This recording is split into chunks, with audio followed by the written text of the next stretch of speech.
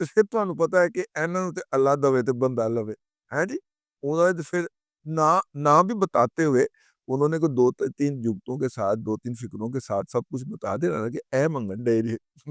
ٹھیک ہے۔ تو بہرحال میں نے کہا کہ ان مذاکرات کے نہ کے بعد امید یہی تھی کہ پی ٹی آئی مذاکرات سے دوڑ لگا جائے گی، تاہم پی ٹی آئی نے کہا کہ نہیں، ہم پھر بھی حاضر ہیں، خادم جس تنخواہ تے نوکری دیو گے اتھے ہی کام کرے گا، خادم کو موقع دیا جائے خدمت کا، انہوں نے کہا جی ہم حاضر۔ تو وہ پھر بھی کشاں چلے گئے مذاکرات کے اندر۔ نمبر 1 کہا گیا کہ جب یہ کہہ دیا گیا کہ ہماری طرف سے ان 4 پوائنٹ کے اوپر نہ ہے، تو پھر پی ٹی آئی نے کہا کہ اگر ہم یہ 4 کے 4 معاملات کو ڈراپ کر دیتے ہیں اور بلا مشورت مذاکرات میں آ جاتے ہیں تو پھر تو چاہ پہ آ جاؤ گے نا۔ انہوں نے کہا کہ پھر آپ کو چائے پلائی جائے گی، آپ کو ویلکم بھی کیا جائے گا، تصویریں بھی بنوائی جائیں گی، آپ کی ویڈیو بھی بنوا کے پی ٹی وی پہ بھی چلائی جائے گی اور آپ کو پورا موقع تھا، ٹھیک ہے۔ اچھا، دوسری طرف سے میں نے کچھ ذرائع سے رابطہ کیا، یک از member of committee from government side, میں کہا پائے نا وہ آنڈے نے تو وہ تو اپنے ایجنڈے کا ڈھونڈورا پیٹتے پھر رہے ہیں، آپ نے بھی کوئی اپنا ایجنڈا تیار کیا؟ انہوں نے کہا ہاں کیا۔ میں نے کہا کہ ایجنڈے کا پہلا پوائنٹ، انہوں نے کہا ایک ہی سن لو تو کرنا جو دھواں نکل ہے۔ میں نے کہا جی پیش فرماؤ۔ انہوں نے کہا کہ ہم نے کہنا ہے کہ یہ جو آپ نے وفاق کے خلاف ایک بغاوت شروع کی آرگنائزڈ طریقے سے، جس کے اندر پولیس کی ہڑتال بھی شامل تھی، اور اس ہڑتال کو جس طرح پیٹرنائز کیا گیا اور کروایا گیا اور سمگلروں سے وہاں کی اخراجات جو تھے ہڑتال کے وہ فائنانس کروائے گئے، اس وعدے کے اوپر کہ آپ کو ہم سمگلنگ کی اجازت دیں گے، اور پھر اس کے بعد آپ نے جو وہاں پہ فوج کی خلاف نفرت انگیزی کی مہم کو لیڈ کیا اور وہاں سے فوج کو نکالنے کا اور رینجرز کی اور لیویز کی جو چوکیاں ہیں وہ ختم کرنے کا مطالبہ کیا، چولو سارے جہان دیو ہیں، وہ چولو شاہ کوٹ دیو جا کے وہاں پہ پھر اپنی ریٹ قائم کرنی تھی نا، ریٹ قائم کرو نا تاکہ فوج پیچھے ہٹے اور سول ایڈمنسٹریشن ٹیک اوور کرتی جائے۔ یہاں وہاں یہاں پہ تم ہمیں وہ جو کمیٹی ہوتی ہے وہ کون سی ہوتی ہے وہ یار، وہ جو لا اینڈ آرڈر کے لیے کمیٹی ہوتی ہے جس میں فوج کی نمائندگی بھی ہوتی ہے، ہیں؟ ہاں، ایپیکس کمیٹی، ایپیکس کمیٹی میں بیٹھ کے ہمیں ٹسے بہا بہا کے بتاتے ہو کہ اس دفعہ گنڈا پور کا خاندان جو ہے وہ اپنی گندم کھیتوں سے نہیں اٹھا سکا، کیونکہ ٹی ٹی پی کے جو خوارج تھے وہ چاہتے تھے کہ بھتہ دیں گے تو گندم اٹھے گی، اور انہیں بھتہ دے کے گندم اٹھانا پڑی ہے۔ تو یہاں پہ آ کے ٹسے بہاتے ہو کہ میں نے بھتہ دے کے گندم اٹھائی ہے، تو پولیس کو وہاں پہ ہڑتالیں کرواتے پھر رہے ہو، یہ تم کر کیا رہے ہو؟ پہلا پوائنٹ حکومت کی طرف سے مذاکرات کا پہلا نقطہ ہے کہ پجنے کی چولا مارن لے، ٹھیک ہے۔ اور نمبر 2،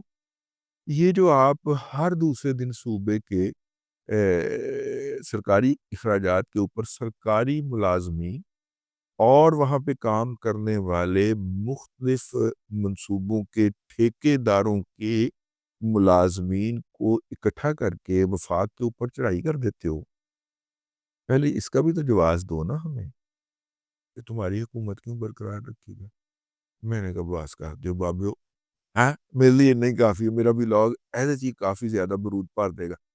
تو میرا مطلب ہے کہ حکومت نے بھی اپنی طرف سے مذاکرات کی فہرست تیار کی ہے، جو ظاہر ہے کہ عمرانڈو میڈیا آپ کو نہیں بتائے گا، ٹھیک ہے نا، وہاں پہ یوتھڑ اور یوتھڑیں بیٹھی ہوئی، انہوں نے تو صرف یہ بتانا ہے کہ بانی پی ٹی آئی نے اس قوم کے اوپر کتنا احسان کیا ہے